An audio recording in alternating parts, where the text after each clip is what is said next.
All right, welcome everybody. This is an ace in the hole, stealthy host persistence via securities descriptors. My name is Lee Christensen, Tifkin on Twitter. I work at Spectre Ops, where I'm a researcher. I do defense, I do red teaming. I'm just kind of like a catch-all guy there. I also do a lot of coding. Yep, so I'm Matt Nelson. I go by Enigma0x3 on Twitter. I also code a lot. I think most of us do. So. Yeah. I'm Will Schrader. I'm Harmjoy. I participate in a bunch of projects, Empire, PowerView, PowerUp, Bloodhound, all that kind of stuff, and got to do some really cool stuff with these guys that we're really excited about. So, overview of this presentation. We have a ton of content. We didn't know what to cut, so we're going to have a fire hose of security descriptor stuff for you guys. So, we're going to go over kind of offensive approach of using host-based security descriptors for persistence. A little bit of intro on securable objects. We might go a little quick through that section. We're going to talk about the research process that we took to actually find these types of things, how we enumerated and weaponized these components. A little bit of information on takeover primitives for host-based security descriptors. Six or seven? Do we have 7 case studies or something like that? Yeah, about 6 or 7 different case studies, a bunch of really cool stuff. That's the meat of the presentation. We're gonna kind of jump through some of this other stuff so we can get to the really cool material. And if we have time at the end, we'll go over a bit of defense. So, I talked with Andy and Rohan earlier today at 1 o'clock about Active Directory security descriptor abuse. I talked with Andy at Black Hat and DEF CON of an Active Directory approach for persistence. This is the host-based version of that approach. So, offensive implications. Why should you care about what the heck we're talking about? So, this is Matt Graber's disembodied floating head. He's right there at the front. He had one of my favorite quotes ever at Black Hat 2015, which was, as an offensive researcher, if you can dream it, someone has likely already done it. And that someone usually isn't the kind of person that will come and speak at security cons. By Matt effing Graber. I just wanted to make sure I pointed that out. So, really here, the mentality being that, as independent researchers in the commercial space, we come up with these cool ideas, we just realize someone's probably already done this. 1, it keeps us grounded, and 2, it makes us a little terrified as far as defense goes. For example, Matt started looking at some WinRM, right? Backdooring. And he's researching, he wanted to find a way to backdoor WinRM that non-administrative users could pop it. And he came across this. If you want to... Yeah, so obviously I had WinRM and WinRS. I was looking, are there any other public sources for backdooring this component? I found this back in 2014. It was literally exactly what he wanted to build. So somebody is setting the DACLs for PowerShell and WinRM so that a specified user can remotely use it without being, having any other additional privileges. So 2014, that's 3 years ago. So somebody was thinking along the same lines as us right now 3 years ago, which is a little frightening to me. And published the code. Yep. So, again, Andy and I touched on this during the Active Directory talk earlier this year. This is just abuse of the access control model for these different securable objects. So would really, really, really surprise us if advanced adversaries were not using these approaches for persistence mechanisms in domains. Likewise, a lot of these are used legitimately as well, so that may have very well been a legitimate use case, but it's very also likely that it could have been used for malicious purposes. So that touches on this exact point of one of the coolest things about this persistence approach is that it's very, very difficult to determine if a specific misconfiguration you find was set maliciously or configured by accident. So it could have been a third-party piece of software on the AD or host-based side. It could have been, some kind of misconfiguration depth that Andy, Rohan and I talked about earlier. So even if you can find these misconfigurations, how can you tell that they were actually maliciously put there? Because of the forensic footprint they have, they can sometimes survive OS upgrades, domain functional level upgrades, and it's very difficult to actually triage these types of things because people are not used to actually viewing security descriptors as a method for persistence. So this gives us bug longevity. This gives us privest potentially in some situations and persistence. Again, what terrifies us is these may have already been on your system. So hopefully when we show you the scenarios, you guys will be a little scared by the end. A couple other big points. Just like I mentioned, most defenders are not aware of this general persistence approach. So they aren't even looking for this stuff. There haven't really been that many tools that allow you to look for this stuff.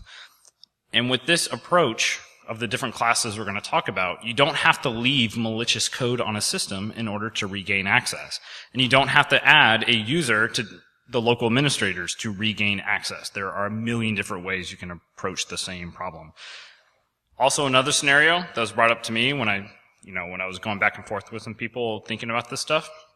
What if an adversary gained control of the gold image provisioning process for an organization, and they could push out persistence on the gold image and regain super subtle access to every single machine in the entire enterprise without defenders even knowing about it?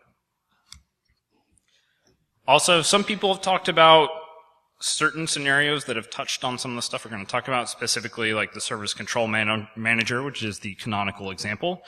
Many, many times you're talking CCDC and different things. People say, allow everyone access to the service control manager or different other components. One of the really cool things that I think you can approach, or you can take with this approach, is you don't need to add the everyone principle as the trustee, who has the rights. You don't have to have this S110 everyone or authenticated users. If you want to use this operationally and responsibly, the security descriptor backdoors can be set for specific trustees. So like one specific domain user actually has this ability to regain access. So you can minimize the exposure to an environment, because from an OPSEC consideration, we don't want to introduce additional vulnerability to the environment we're assessing. Also, this kind of touches on a little bit of different things that Graeber talked about in his keynote. So some people are going to say, well, if the attacker has code execution on your system, you're screwed, so who cares? Or you already have to have admin rights to do this. This is stupid. Who really gives a crap? To this we say, domain joined systems are not the same as isolated home systems. These components can be installed remotely before lateral movement.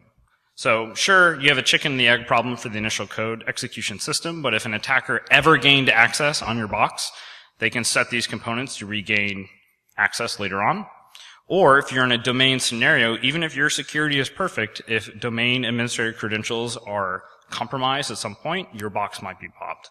So the enterprise scenario is very, very different than just that single fish scenario. And, well, I guess if that's true, the entire defensive industry should just pack up and go home, right? Because, well, no, they had codecs in your system, so therefore all this kind of stuff is stupid and we should just throw up our hands and leave. So we believe that this stuff actually matters, and we're going to try to convince you why. So a little bit of an introduction to securable objects for those who are unfamiliar with them. So what is a securable object? A securable object is any Windows object that can have a security descriptor. So when we're talking about these objects, what does that actually mean? Well, there's a lot of objects in Windows. There's built-in NT objects that most people are probably familiar with, like processes, files, tokens. All those things have security descriptors, but there's some lesser-known things that also have security descriptors, such as RPC servers, print servers, and several other objects. So, since securable objects have a security descriptor, let's take a look at what a security descriptor is. All a security descriptor is it's a structure in Windows that has a bunch of different fields. In particular, we're interested in 3 different fields that this security descriptor has. It's who owns the object, the SACL, and the DACL. So the owner of an object has complete control over the object. So if you own a file, you can do anything to the file. The SACL defines some auditing rights. It's mainly used for blue team and defensive stuff. And then the DACL is the discretionary access control list and specifies the actual rights individual people have. So it's a list of what we call ACEs, access control entries, that specify which users or which groups can do what things to that object. So can you read this file, or can you write to this file, etc. So this is how most people are familiar with seeing it on Windows. If you right-click on a file, for example, this is a folder. You can see up there at the top, there's the IT admin is the owner. He can do anything to that object he would like. The DACL is under the permission entries section. That's a list of ACEs, and the ACEs specify what those specific principals can do, those trustees can do. So in this picture, the marketer, for example, has an ACE that allows reading and executing in that folder. So where are security descriptors found? They're found all over the place. It really depends on the type of object. You can find them in the registry. They may be in a configuration file on disk, in the kernel, in memory in the kernel.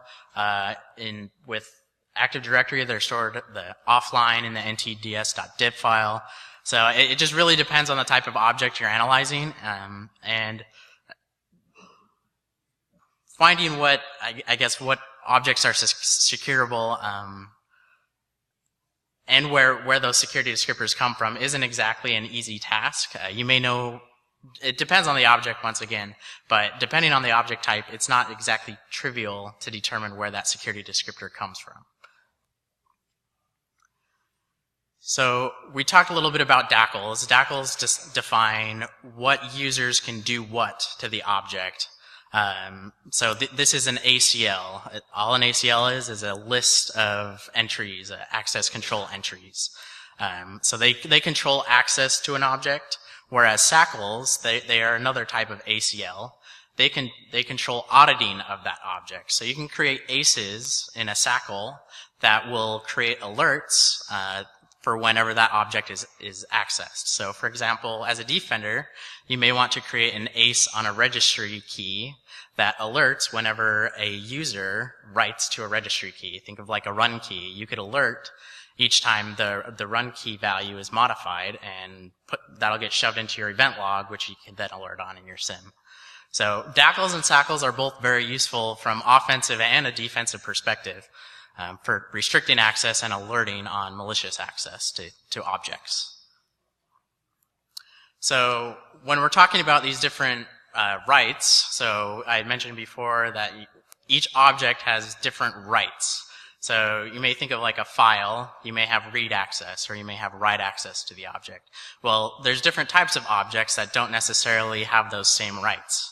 So when we're talking about standard rights, those are specific rights that apply to all objects, regardless of their type. So it could be a service, it could be a file, it could be an Active Directory object. That specific right applies to all of the objects. Whereas there's also object-specific rights, such as, a service isn't going to have the same permissions or the same rights as a file. So for services, for example, there's a create service right or a start service right, whereas a file might have file read or file delete. DACLs are kind of a tricky thing. There's a few little caveats when you're talking about them. A security descriptor, that structure that Securable Objects has, they can either have a null DACL or they can have an empty DACL or no DACL. But those two things aren't equivalent. If you have a null DACL, that grants everybody access to the object. Whereas if you have no DACL, or if it's just empty, that just means nobody can access the object besides the owner. We're not going to dive into inheritance in this talk. That can get really hairy, and it's also very dependent on the type of object you're working with. And when you're talking about how the ACEs in a DACL are evaluated, that can also vary depending on the settings and the type of object. In general, they're evaluated in this order here: explicit deny, explicit allow, inherited deny, and inherited allow. So we're not going to dive into those specifics or corner cases there, but just know that there might be some variances. And one kind of cool thing with that, the interpretation of the different DACLs, the explicit allow, and those kind of components with inheritance, is you can potentially do really interesting things for anti-audit measures, like what Andy and I talked about at Black Hat this year, and that if you add an explicit deny for any admin to deny the ability to even read the ACL information, there's ways that you can hide these backdoors from admins.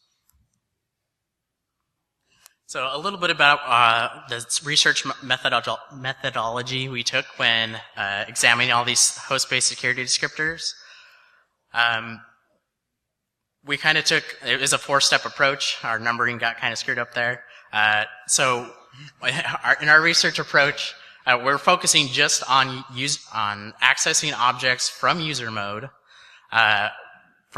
with the context of we want to use these for persistence or lateral movement. So when we're saying we're using security descriptors for persistence, we're changing security descriptors so that we can regain access to this host on a network. Usually this means that we already have access somewhere else in the network already, and then we're regaining access to a machine we may have lost access to previously. So when we went about trying to decide what objects we should look at, we kind of took this approach here. So first it was discover, what securable objects are there, and then analyze and then figure out how to enumerate the security descriptor for each of those objects. So whether it's offline or online, which we'll dive into a little bit, we'll figure out how to pull that security descriptor. And then we need to identify what rights each of those objects have. So the access mask on on each ACE. So what rights are specific to each object, and which of those rights can we use for persistence or lateral movement. And then as a follow-on to that, creating some code to weaponize that stuff operationally and for offense and for defense. So the first step, discovering securable objects, there's a few different approaches that we took. When you first kind of start diving into securable objects, if you do just a quick Google search, you'll come up on MSDN, where they list anywhere from like 20 to 30 objects. That's not quite the case. We've identified over 70, and that list just keeps growing the more and more we dig into it. There's so many different object types. There's so many different RPC servers, DCOM servers, so many different applications that use security descriptors that it's just, this list is going to keep growing. And another good source that we use to identify different object types is the Microsoft protocol specifications. So that defines all the different protocols Windows uses, and to secure those protocols, Windows uses security descriptors to lock down access to them. So different protocols are like the Service Control Manager, Remote Registry, and those are just a few examples. Another thing that we did was I wrote a little script called Find Registry Security Descriptors, and all that did was enumerate every single value in the registry and tried to convert it to a security descriptor. Usually in the registry, those are stored as either a byte array or a SDDL, which is a string version of a security descriptor. And so I ran that throughout the entire registry, and it's really interesting when you do that to see how many security descriptors are stored there and how many I personally didn't have a clue what they did. So it's exciting in terms of research because you can dig into what those are actually used for and whether or not you can use them. So this is just an example of some of those security descriptors I found there, but I found thousands and thousands when I ran it. So once we've discovered these different types of securable objects, we need to enumerate the security descriptor on them. When we do that, I like to break it out and think of it in terms of the offline object and the online object. So offline is when the security descriptor hasn't been started up and the security descriptor itself is stored offline somewhere, such as like in the registry. And then when the application starts or a service starts, it reads that offline security descriptor and applies it to the application. At that point, the application is online. And as an attacker, you could also modify the online security descriptor. So if I compromise a host, if I want that security descriptor tampering to persist across reboots, I want to modify it offline. That way when it reboots up next time, it's going to read that same configuration. Whereas if I want to be maybe a little more stealthy, I could just go into the host and just change the security descriptor in memory rather than the offline version. And then that'll only persist as long as the machine is online. Once it reboots, it will no longer be there. So we want to enumerate both cases, and so and from both a privileged and an unprivileged perspective. So what are some of the existing tools for this? There's Access Check from sysinternals, which most people are probably aware of. There's also a really interesting project from NCC Group, I believe it was, called the Windows DACL-enum project. Google's Sandbox Analysis Tools by James Forshaw. There's a really great commandlet in there called NT Object Manager, and I absolutely love that. When I first started enumerating the different objects for this talk, I was doing it manually, and then I came across his tool and realized I'd wasted like a week of my time. I was like, I'm just going to let James Forshaw do it. He's going to do much better than I ever could. And then Bloodhound can also be used specifically for Active Directory objects. Most of these tools don't distinguish between offline security descriptors and online. So that is one of the caveats there. And something to keep in mind is if you're using those tools, how do you know if it's been modified or if the security descriptor has been modified before or after the application has been started? Some of the caveats, so like I mentioned, online versus offline security descriptors. In order to read security descriptors, you may need certain privileges. You can restrict access to a security descriptor depending on one of the access rights. Some objects you also can't see from user mode. The kernel has what's called private namespaces. So if you're a user mode process, you won't be able to view those objects it's created. For example, a section object that's created in the kernel and then shared to a process. You may not be able to enumerate that. And also, if the object doesn't have a name, you can have named objects and anonymous objects.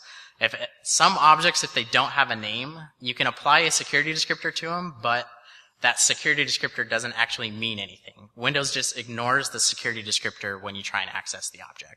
So just another caveat when you're enumerating these different security descriptors. All right. It completely makes sense to everybody, right? All this, everyone knows, just like earlier this morning, everyone knows exactly about security descriptors now. So we're going to be publishing more and more research in the next couple months on this to try to clarify everything. It's a very, very dense topic. You know, we wanted to give the background to everybody, but now we want to try to show, all right, here's all this stuff. Maybe some people are like, oh, this is boring, but we want to show you the really cool offensive stuff you can do with it. But the last caveat is when you have this access mask that actually determines, you know, what these rights mean per object. Determining what the access mask means per object can be really, really difficult. Sometimes it's documented in MSDN, technical specifications like Leah talked about. Sometimes you actually have to reverse it or just do trial and error. So, you know, there's a little bit of uncharted territory with this stuff. But in general, you have a certain amount of object takeover primitives to where can you modify the owner? Can you modify the rights? Do you have generic all rights? Oh, I'm sorry. Oh, shit. We came prepared, Dave.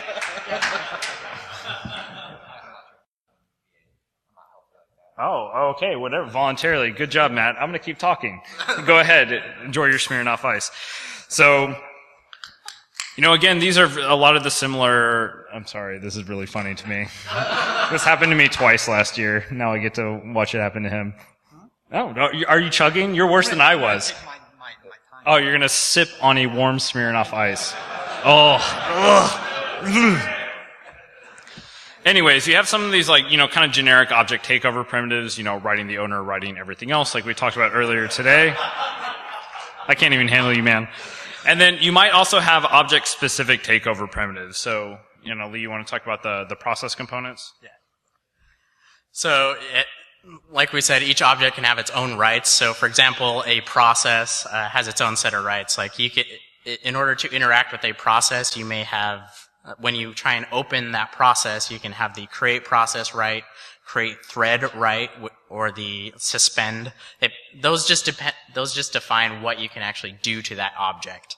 And really, it's the specific object and its different rights are going to determine the usefulness of those rights you have. So if you don't have a certain right, it may not really matter whether or not you can access the object. So, oh wait, this actually jumps back into operational weaponization and detection. Now we're going to start, these are the case studies. You want to get through all that background, the slides will be online in the next couple of weeks. Now these are the really cool things. You're like, here's a whole bunch of weird stuff, now we're going to show you what you can do with it. So the first kind of case study is the Service Control Manager RPC server. So Service Control Manager is it's a service on Windows that manages all the services on Windows. You interact through that through RPC. RPC is a protocol, and that's defined in that lovely specification there. So you can manipulate services, create new services, stop, start, delete, using this protocol. Some of the interesting rights that you can use specifically for SCM server rights, there's the connect privilege, which you have to have in order to connect to the service control manager on a machine. There's that create service privilege, which if you have that, you can create services on the remote machine. Enumerate service allows you to list the services and view some of their details.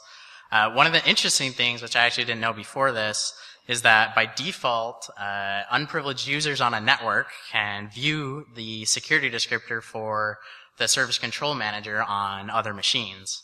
So this is another interesting privilege escalation primitive. If you're on a pen test, just enumerate throughout the entire network the service control manager rights on every single machine. Oh, actually, do you want to talk through the demo, or do you? Yeah. Okay.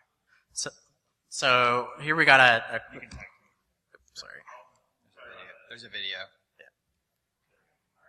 Is it playing? You can click it to pause it. Computers are hard. Okay. All right. All right, so yeah, this is just a demo of the Service Control Manager. So this is demonstrating an admin who's remotely installing this backdoor. So we wrote a script that backdoors the Service Control Manager on a remote host, and this is just executing that. So we're seeing that we changed the DACLs we added an ACE. Yeah, we should pause it. Added an ACE to the Service Control Manager on the remote host for a specific SID. That SID being any group that you want, any user that you want. So in this case, we did a domain user. So the username is Jason, just some like random person who has no privilege whatsoever. Backdoor the Service Control Manager. They really are hard. Yeah, tell me about it. Backdoor the Service Control Manager with this SID, granting the ability to remotely create a service. So once we installed the actual backdoor, you can see that as Jason, we are unable to hit the $, or the admin share of the remote host, right? So we do not have admin access to that host. Now we can see that using st.exe, we can actually create a backdoor service, and it creates successfully because we have the right via the ACLs on the Service Control Manager. And you can see here that the backdoor service on the other host is existing. So nothing too crazy, right? Like, oh, all right, kind of cool, we can create a service. We're going to get more and more complex and crazy as we go on. Something to kind of highlight from that you can take away is a lot of times we think of gaining access to a machine as limited to just local admin. It's much more than that. Local admin is just a group. It's the security descriptors themselves that actually control access to an object or even a machine in general. So it's when you're starting to think of access to machines, think more about what objects can you access versus just the machine itself. I'm regretting that Smirnoff Ice right now. All right, so WinRM and WinRS. So WinRM, just Windows remoting. WinRS is the Windows Remote Shell, which is kind of a lesser known kind of caveat or version of that, right? So this is earlier in the presentation we showed 2 slides of some code that was released in 2014. We didn't have to develop a POC for this because it existed 3 years ago. So what this does is we can add an ACE for a specific domain user, so Jason, the non-privileged user in the domain, to say that this user is allowed to interface or access PowerShell remoting WinRS, so the Windows Remote Shell. So when we backdoor that remotely, that user who obviously has no privilege can access it and run commands on the remote host. So the security descriptor, like Lee said earlier, the security descriptors for the objects are all different and they're enumerated different, right? So for the WinRM and WinRS services, we have to actually call the security descriptor SDDL, which is the string version of the security descriptor of the PowerShell remoting or WinRM/WinRS configuration. So it's not stored, as, the service control manager might, or in the registry, for example. So we can do, get PS session configuration will give us the actual security descriptor for PowerShell remoting. We can use set PS session configuration after we add the discretionary ACL, which is the DACL. So we create an ACE for our backdoor user, add it to the DACL, to WinRM or WinRS, and then actually apply it with the setps session configuration commandlet. So like I said, this was weaponized in 2014. Saves me a few hours because I didn't have to actually write. I finished half of it and then went Googling for something, and then this popped up. So I was like, okay. So it just takes a domain SID, and then it literally just adds that SID, or appends the SID to the existing ACL that exists, or ACE that exists. And that gives that user or group the ability to do PowerShell remoting onto the remote host or the Windows remote shell to run commands on the remote host without being a local admin or equivalent. So DCOM, I'm a huge DCOM fanboy. It's close to my heart. So DCOM stands for the Distributed Component Object Model. So it's the component object model in Windows has been around since '96. So NT4, it's ancient, it's a forgotten code base. Microsoft expanded that on, and you can access certain components of COM remotely, called Distributed Component Object Model. DCOM is secured via remote launch and activation permissions. And so in their registry, there's a byte array that represents a security descriptor of DCOM servers, right? So local and remote meaning that locally, if you're on the host, can you instantiate and use this object? Remote being, can you remotely interface with these objects? As yourself. So when you're backdooring these objects, not all objects are interesting. There are a handful of objects that I blogged about recently as far as using them for lateral movement. They have methods within them, like execute shell command or shell execute that let you run arbitrary commands on the remote host. So backdooring those for a specific user will give you the ability to run arbitrary commands on the remote host, obviously. So DCOM's kind of a weird beast, as COM in general is.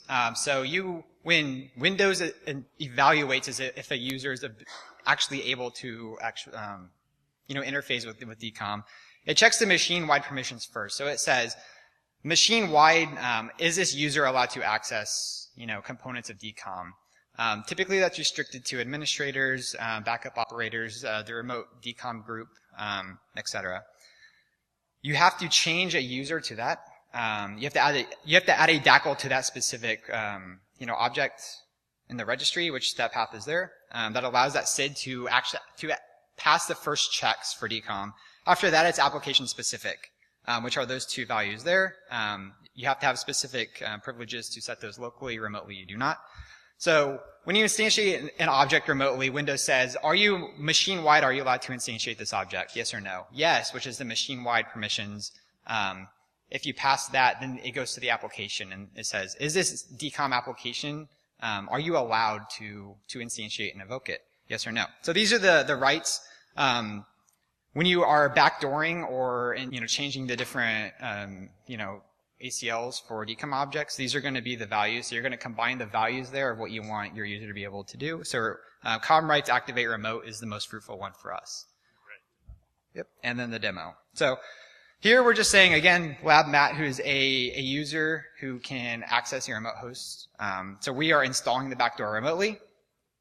Wrote a function called invoke DCOM backdoor. You give it a username, a domain, and then, obviously the remote host. And what it will do is it will add that user or that SID to the machine-wide launch permissions, and then it will backdoor the actual DACL for the DCOM application you want to use. In this instance, we're using a shell browser window, which is a DCOM application that's exposed over for like explorer.exe, so you can interface with the Windows shell remotely. We'll release all these POC codes within the next week or two. Yep. So we're using remote registry to take ownership of the key, do all this stuff, adding our malicious or backdoored ACE to the DACL on the object. Once we have done that, did it pause? Nope. Okay. So once we've done that as Jason, the unprivileged user who can't do anything, we're just going to demonstrate again that we cannot or we do not have local administrative rights on the remote host, right? So this user is inherently not allowed to administer the remote box. Since we backdoored a specific DCOM object, we can do invoke DCOM backdoor trigger, which remotely instantiates this DCOM object or this shell browser window DCOM object, which has a method called execute shell command or shell execute, which allows you to run an arbitrary process with parameters. So you can see that we did that there. remotely, the host that we invoked it on, you can see in Procmon or Process Explorer here that we've got a cmd.exe running as JSON, which is that unprivileged user, which was obviously able to execute because we've allowed it via the DCOM ECLs. Cool. So again, really subtle stuff, right? To where super dense, whatever else, but you can install these backdoors locally or remotely, and then have unprived users be able to get elevated access for any point in time. And I don't know how many defenders think that they could find a DCOM backdoored ACL object, but I imagine there's probably not too many of them. The next case is going to be WMI. So WMI more or less rests on top of this like DCOM RPC stuff that Matt was talking about, and then the WMI classes also have permissions associated as well. So essentially, we're going to do that DCOM type of RPC approach that I was talking about, and then also add a separate backdoor modification to the WMI classes. Some of them that might be interesting are like Win32 are the rootsim-v2 namespace that allows you to do WMIC process call create, right? Kind of that classic lateral movement. So you can backdoor a system in a way that you can trigger the stuff over WMI without actually having administrator rights. A little bit dense. Well, again, we'll publish these slides online for reference for everybody. But through WMI classes, you can create these actual ACEs and trustees and everything inherently, so you don't have to wrap a bunch of the Win32 API calls underneath the hood. You can add these malicious ACEs and set the security descriptors with them. I don't know if you want to talk about real quick about some of the WMI namespace permissions. Yeah, so when you're setting a malicious ACE or adding an ACE entry to the DACL on a namespace, these are kind of the values that you're able to add, right? So the most interesting one obviously is the WBEM remote access. That just gives the user the rights to remotely access that namespace. Once you're able to remotely access that namespace, you're able to, since we backdoored the root sim-v2, all of the namespaces below that specific, or all the classes below that specific namespace are accessible to us or accessible to the backdoored user, right? So that involves Win32_process, which has a create method allowing us to start an arbitrary process. Demo. Yep, so same thing as earlier, same privileged user who's installing the backdoor normally, validating that we do have administrative access to our target. Then we're calling invoke WMI namespace backdoor, giving it the namespace we want to backdoor, which is the root sim-v2, which contains the Win32_process class with the create method. Give it our user, which is the same user, lab JSON.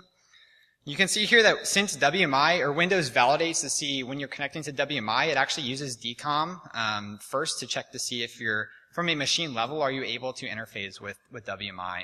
So you have to backdoor the machine-wide DCOM permissions. After doing that, you have to backdoor the actual namespace. And then once you've done that, the user is actually able to remotely invoke that method of the Win32_process class. So this is just installing the backdoor. Certain components of these backdoors use remote registry, which is disabled by default. Since we're installing these as an administrator, you can call set tax service in PowerShell, and what that will do for you is it will set the service, and then you can give it a startup type to manual, and then when you instantiate or when you invoke, the remote registry, it automatically starts the service for you. So you can see here that we have added the access mask of 32, which gives us full permissions over the WMI namespace. And then as an unprivileged user, again, just demonstrating that we are not a local admin and we have no administrative rights over that remote host, we can trigger that backdoor. So it's pretty simple. Just invoke WMI method, which is a built-in commandlet in PowerShell. Give it the remote host, give it the class, and then give it the method we want to call. So in this case, we're going to do Win32_process. The class or the method being create, so creating a remote a process in the remote host, and then we want to just start cmd.exe, right? Yeah. So this takes just a second, and what this will do is since this specific user is permitted to call that specific method remotely, without having any additional privilege, we are able to start the remote process. Given the start of the process ID was 3772. You can see here the IP, and then in Procmon or Process Explorer, we can see here that 3772 is indeed cmd.exe running as that user that we backdoored it. Only two more left. The last one's the coolest. Yeah. I promise. So we're going to kind of push through printers really quick. So when we're talking about printers, there's actually 3 different types of objects that you can interact with that are securable. So there's print servers, you have printer objects themselves, so each individual printer you add on a machine, and then print jobs. I couldn't find anything you could do with print jobs, so I'm not going to really talk about those, but you can find the security descriptors for those other 2 object types in the registry offline. You can also query them online using the printer RPC interface, which is, there's some Win32 APIs that implement that, but they're also specified in those specifications there at the bottom. So if you control access to the print server, if you have full control over a print server, you can do some interesting things. In particular, one of them is control the spooler directory. As you can see here in the print management interface, that is just a path to where print jobs are saved. So a very obvious one is you can change the path to a UNC share that you control as an attacker, and then each time a print job comes in, or each time you want to regain access to a machine, you can have it connect back to your machine, and the machine account hash will come back to you, and you can relay that, assuming you backdoored something else with the machine account. Another one that you can do, obviously, is add drivers to the remote machine. So if you have admin on the machine and the file share, the print $file share, you can add drivers to the remote machine. So some caveats here. It does have, well, thankfully, it's a user mode. The printer drivers are developed using the user mode driver framework, which doesn't have as strict as signing policies and validation that regular drivers have in Windows. So that is actually really nice, because that means you can get a code signing cert and pretty much just load them up fairly easily. So once you do that, you can get code execution as system on the remote machine. As part of this, I built out some commandlets that are going to help when you're enumerating the different SDDLs. I added some functions to PowerView, one called getNetPrinter, which will get you the security descriptor and SDDL format for a specific printer or print server. As part of that too, there's getNetShare in PowerView. So PowerView has a function called invoke share finder that enumerates all the shares on a machine in the network. And before it just disregarded print $shares. This now enumerates the printers, the print $share, gets all those permissions, and then will return that, and that way you can tell if you have admin rights over the printer as well. All right. This is the coolest. So this is, him and I are going to tag team this because this is a royal pain in the butt to figure out. We actually finished the POC at like 1 a.m. last night, so hopefully it actually makes sense. So remote registry, I'm sure a lot of you are pretty familiar with. There's a service that exists that's, like I mentioned earlier, disabled by default. You can remotely enable it as an administrator, and then when you actually interface with it, it starts the service for you. That's the example. You can either do it in .NET. That's the .NET example there. You can also do it via the Win32 API. So our POC uses kind of a mix of both. So when you have remote registry access, when you backdoor that kind of functionality or provider, you're granted a lot of different things. So initially we were like, can we get codecs through the registry? Not in the time that we could, we spent on it. The idea that came to mind was dumping hashes. So most people, when you run hash dump, you pull the local accounts, right? The POC that we've created actually remotely retrieves the machine account hash, which can be used later for silver tickets. Of note on this is pretty much all other credential dumping tools either have to drop something to disk or log into the machine, and actually you need to load up an agent on the remote machine. This method does not require that. We can retrieve the machine account hash remotely through just changing a couple of security descriptors. Pretty neat, right? So the scenario, you backdoor, certain components of a remote host for a specific user, and then any time using that user, you can remotely pull the machine account hash and then use that however you want. So the idea here is first you've got to remotely backdoor the remote registry component, right? So that's the path to it. The key is WinReg. So Windows actually it determines who can access remote registry via the security descriptors that applied to the WinReg registry key. So this is the first time I've seen it pulling security descriptors from like a registry key itself. No explicit, like binary blobs or byte arrays or etc. So this is kind of interesting. So the first thing, backdoor that. So grant that user or that domain user, remote interfacing with WinReg. And you can do this via the WMI. WMI is registry provider instead of using the remote registry itself. So the WMI registry provider does not give you the ability when you're calculating the boot key to retrieve the machine account hash, which we'll go over kind of the different components here in a minute. You can't do that with WMI, so you have to use remote registry, which is why we're backdooring it to begin with. And obviously it's not started, so you can use set tax service, or it's not enabled, so you can use set tax service and then remotely enable it. Once you do that, you have to actually take ownership so that you can apply the ACE to the DACL on the security hive. So this is where the machine account hash actually lives. So we're adding a malicious ACE to the DACL on the security account hive for our backdooring user. So lab Jason, the same user we've been using before. Once you do that, you've got to remotely pull the key classes. The issue with this is that you can only retrieve this information via reg query info key via the Windows API. So you can't do it via WMI. You have to use remote reg. Once you get that, you calculate the boot key. The boot key is calculated. You use that boot key to decrypt the LSA key. With that LSA key, you can then decrypt the machine account hash out of the security hive, which means silver tickets. Who knows about silver tickets? Who's used them? Sweet. Yeah, they're awesome. This demo will hopefully blow your mind. Yep. So, same thing as before, just demonstrating that we are a privileged user who is installing the backdoor remotely. Invoke reg backdoor, invoke remote reg backdoor. Give it a computer name, the user, the domain. What this does is it does everything that I just explained. Sets the remote service to startup type of manual so that we can use remote reg to pull the information we need from the registry.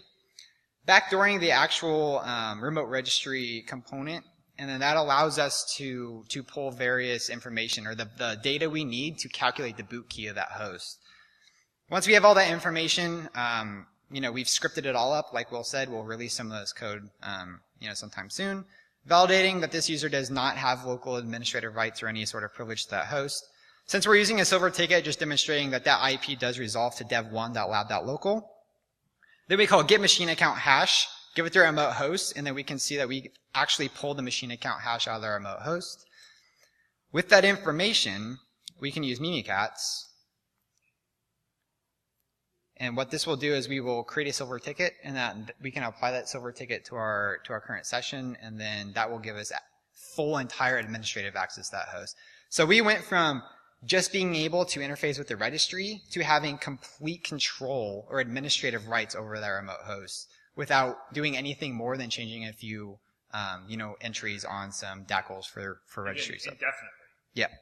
So you can see we've done the actual Mimikatz command. We can see that we are now able to dir $C of that remote host. So cool, awesome, yeah. So we have about 1 minute left.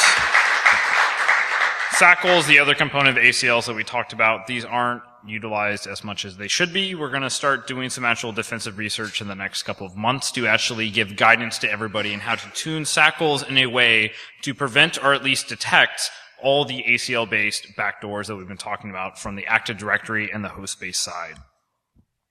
Defensive enumeration, again, part of the thing with this talk, along with the research we've been doing recently, is you can't defend against what you are not aware of, right? So we want to build additional tooling for enumeration and try to bring attention to these different components because we fully believe that adversaries have very likely done this before.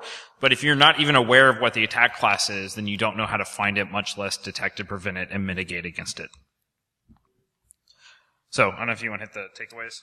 Yeah, so some of the takeaways, the host control graph is much bigger than just having local admin to a machine. So when you think of Bloodhound and that whole pathway to domain admin, well, it's much more than just you have local admin. It's do you have control over Service Control Manager? Do you have control over the remote reg? Do you have control over WMI? So, and then part of this, one of the things we really learned about was what is the real attack surface of Windows? There's so many different services and different RPC servers that we have either forgotten about or we're just unaware of or are undocumented that I'm really excited to start digging into. There's also several securable objects that we haven't even touched on yet, so there's a lot of research left to do. Then we have our obligatory Microsoft troll slide to where plenty of these remote protocols allow any domain authenticated user to actually perform basic enumeration. We don't know why these are put in place, so. Yeah, it's like with SAMR, for example, which lets you remotely query the local administrators group on machines. They locked that down in Windows 10, but most of these other RPC protocols that could be leveraged aren't locked down. So I ask myself, why aren't those locked down? But SAMR is. They're just as useful. Anyways, I think we're out of time now. We know that was pretty much a fire hose. If anyone wants to talk more